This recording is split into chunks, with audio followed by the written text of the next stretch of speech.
I will talk about magnetohydrodynamics turbulence in accretion disks. I'm working in Saclay as Romain said, and with Sébastien Froment and a bunch of collaborators here, lots of them being in Saclay. So first, I will quickly present you what are accretion disks and why we are interested in accretion disks. And I will talk about the magnetorotational instability. Then, before going to the exascale, I will present you almost beta scale simulation we did on IBM Login Q. And I will focus on the numerical methods we used and the challenges we were confronted to for this simulation. Then I will give you a quick overview of the results we got with this beta scale simulation. And I will talk about the path to exascale. And then I want to focus on the parallel input-outputs, because I think it's an important problem already at the petascale, and it will become even worse at the exascale. So what are accretion disks? Accretion disks are simply disks of diffuse material rotating around the central object, and they are observed at all scale, from pulsar to supermassive black holes. So here it's an artist view of an accretion disks around a neutron star, and here it's an observation of an agent disk around a protostar.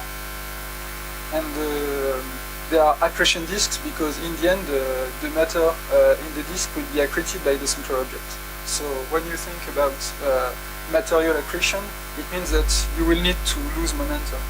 And that's the big question mark for the field, is to understand which processes can be efficient enough to transport momentum. And so probably the best answer is turbulence, because the turbulence can quite efficiently diffuse the transport angular momentum. And the classical approach is to parameterize the effect of turbulence because it can be seen as an effective viscosity here with an alpha parameter, and this alpha parameter quantifies the efficiency of the angular momentum transport. Okay, so the other question mark now is to know what is the origin of the turbulence. And a possible explanation is an MHD instability, which is the magnetorotational instability. And so it's an MHD instability which appears at Whitney field and with a decreasing angular velocity with the radius. So the principle is fairly simple. You have a disk which is threatened by a magnetic field, and you will perturb the particles which lays at where the magnetic field is. And so the one particle, for example, will go inward and the other one outward. By angular momentum conservation, the inward particle will go faster, so it will go even further than its initial position, and the contrary for the outer particle. But those two particles are linked by the magnetic field line, so you will have a tension, and it will slow down the inner particle, and eventually this particle will go slower than the local velocity, and it will falls down to the center. So in the end, you will accrete matter and you will expel momentum. A few dimensionless numbers which are useful here. So the magnetic intensity is quantified by beta. The Reynolds number quantifies the viscosity and gives you an idea of how the hydrodynamic diffusion is efficient. The magnetic Reynolds number do the same for the resistivity, and the magnetic Prandtl number is just the ratio of the magnetic Reynolds number over the Reynolds number. And the important point here is that in accretion disks, the Prandtl number is very small. So it means that it won't be so easy to modelize. And since it's hard with a numerical simulation to reach the actual regime of accretion disks, we can wonder how alpha, the angular momentum transport rate, will evolve with PM. So there were a bunch of simulations performed the past few years to study the evolution of alpha with PM, and you see that when PM decreases, alpha also decreases, and you see that we are very far from the regime in accretion disks. So it's not a good sign, because if alpha decreases too much, the angular momentum transport rate won't be enough to transport momentum, and it means that we understand nothing about accretion disks. So our team performed a bunch of simulations these past few years with a fixed magnetic Reynolds number, and with increasing Reynolds number, so decreasing PM. And you see that it's decreasing, but it seems to converge. And that's what we wanted to test. So we did a almost petascale simulation on Blue Gene this last winter. So the Blue Gene Q is a many core architecture. So on one chip you have 16 cores.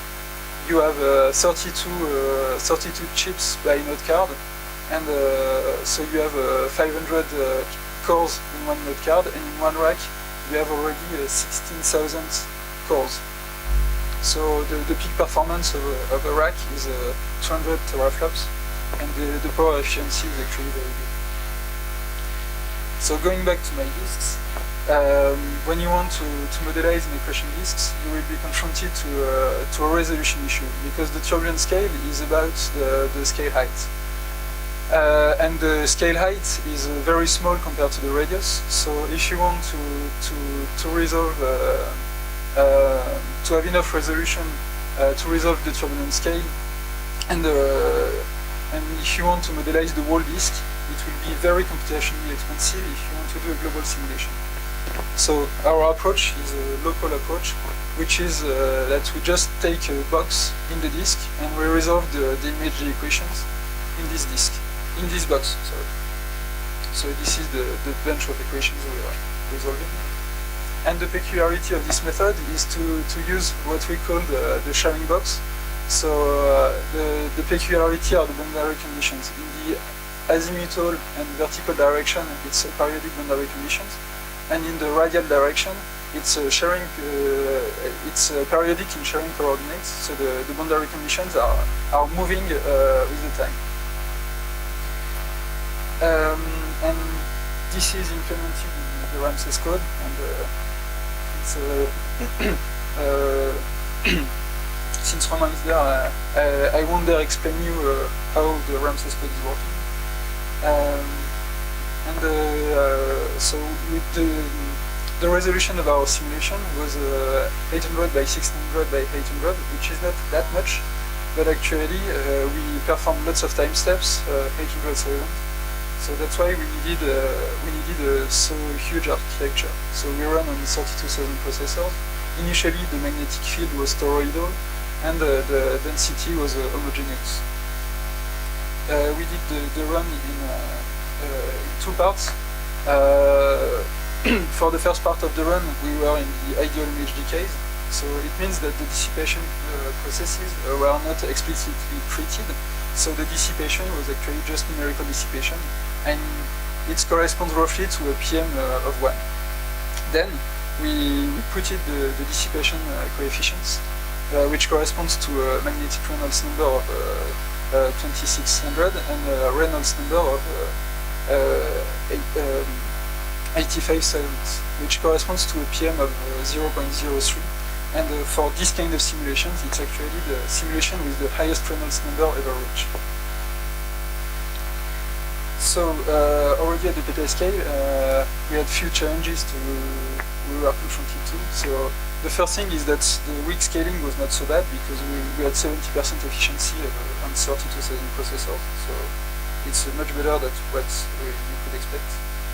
A big problem was the I/O, because on the Blue Gene you should use at least 2 MPI processes per core, and actually we had the better speed up with 4 MPI processes per core. So it means that on 32,000 processors it's 130,000 MPI processes, and if you have no hybridation, it means that you want to write as many files when you perform I/O. and you can crash quite easily the file system if you do that. So we did lots of tests with parallel libraries, and I want to give you more detail later about that. But I want to note, however, that GPFS, so the file system of the BlueGene, holds on very well with so many files to deal with. So crossing fingers, even though it becomes, it's not so easy to perform so huge simulation, the hardware is become more and more efficient, so you don't have to worry too much. And the last problem I want to point out is the visualization and data processing. Because, well, it's not a huge cosmological simulation with hundreds of terabytes of data, but one output is already 200 gigas. So if you want to visualize it on your laptop, forget it. So of course we did on-the-fly analysis, but we also decided to have high-frequency outputs which were quite small, with just the size of the domain, to be able to do visualization and some movies, and to be sure that everything was okay. And it's quite light actually. And the other strategy was to have a low-frequency outputs where we were dumping the whole domain to do really the science, the averages, power spectra, etc. So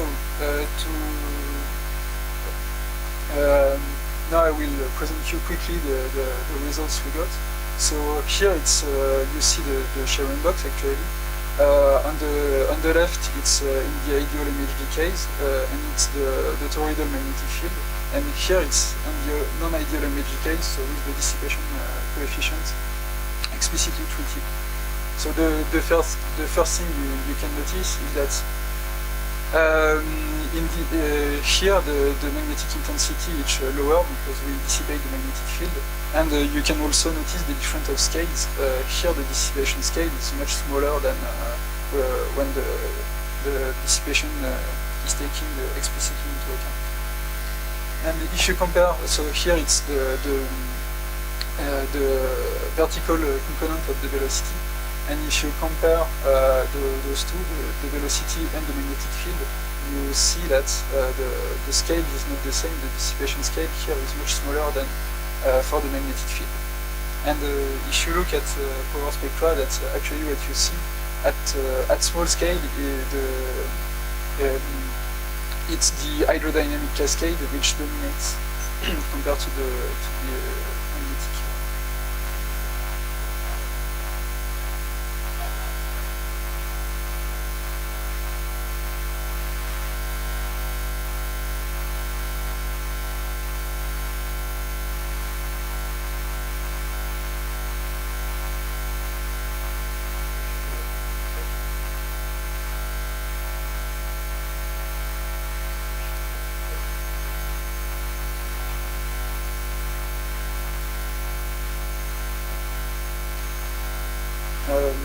Yes, and then to go to our big question was to quantify the turbulence efficiency, and you can quantify easily the alpha parameter, quantifying the Reynolds in the Maxwell tensors. And so these were our points before the simulation, and we were able to add this point here at PM 0.03. So it seems actually to converge, which is a good sign. So now, why go to the exascale? The first thing is that basically the resolution is scaling with the Reynolds number, but the computational time increases as n to the 4. So if you want to have one order of magnitude more, Reynolds number one order of magnitude larger, you will need 4 order of magnitude for the computational time. So if we just increase by 1 order of magnitude the Reynolds, we will need the exascale anyway, and it could allow us to do higher resolution global simulations. And from a numerical point of view,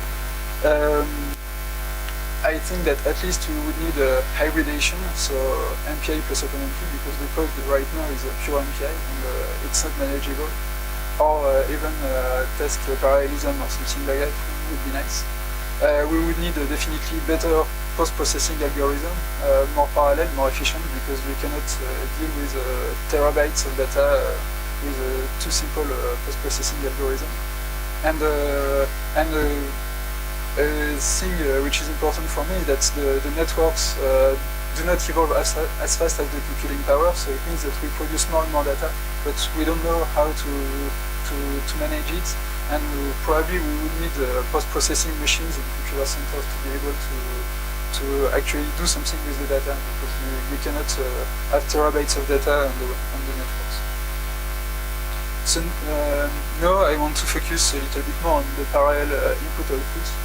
And basically, why do we care? We care because the number of cores is increasing rapidly, and the memory per core stays constant or even decreases. So it means that we need more and more. We have more and more MPI processes. We produce more and more files. So the one file per process approach is dead. If you continue to do that, you saturate the file system, and the pre and post-processing steps becomes heavier, because actually when you have hundreds of thousands of files to open just to start to do something, is just the time to open and close the files is a killover. So I think that we need parallel I/O with sustainable performance in supercomputers if we want to continue to do useful science. And there are actually already different approaches which exist. So you can do everything by hand with a master process which distributes the data around, or on kind of I/O nodes or things like that. And you have also lots of libraries nowadays, MPI/IO, Parallel HDF5, Parallel NCDF, or ADIOS. And they are, well, basically, from my point of view, some of them are more or less easy to use. All those libraries allows you to write one file, so you just have one big file to deal with, and it's much easier. Apart from Parallel I/O, you have a portable input-outputs, and this is very important if you want to move your data, if you want to share your data. The portability is crucial. They are self-documented, which is for the user point of view, it's also very nice, because when you get your file, you actually know what is inside the file, which is not the case when you do your homemade I/O. They are quite flexible, and most of them gives interface, so interfaces, and you can use them with your favorite language, and it's very easy. You don't have to do everything by yourself. So if you like Fortran, C, Python, anything, you have an interface to read and write those files. So for the big simulations we did in the BlueGene, I wrote a SMASH benchmark, ICODE-Brio, to test those different libraries, and it's very simple. It's just read and write data on a Cartesian grid, but it gives you an idea of how efficient those different libraries are.